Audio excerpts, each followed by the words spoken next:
And not only are they the single most important group of birds, they are also, and this is where he really becomes a bit key, the single most endangered group of birds. In fact, they are probably the most endangered group of birds.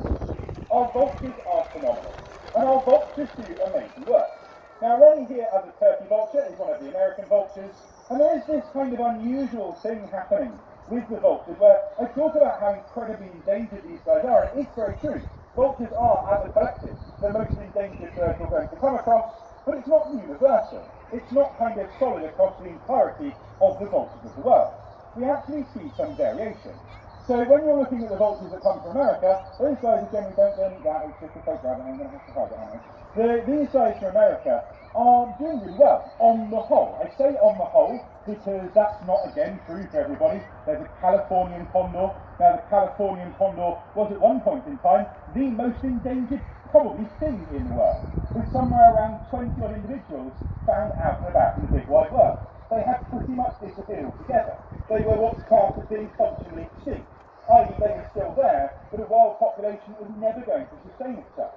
And so the Californian condors were, as a collective, gathered up, moved into aviaries, bred, and then re-released back into the wild again. And the population now stands closer to around 600 or so individuals, but it's still tiny compared to what it should be.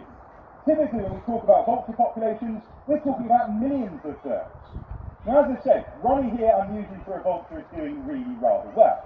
In fact, this bird has a population of somewhere in the region of around 8 to 10 million individuals. So an extremely successful group of birds.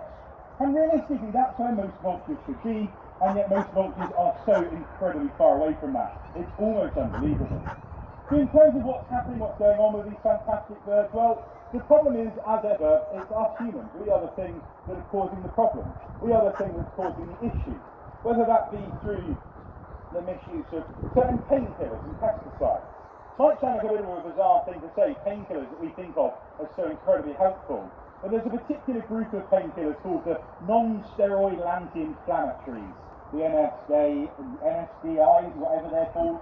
And these NSDIs are fantastically good at killing pain and inflammation in humans, but they are devastating to vultures. They're devastating to birds of prey.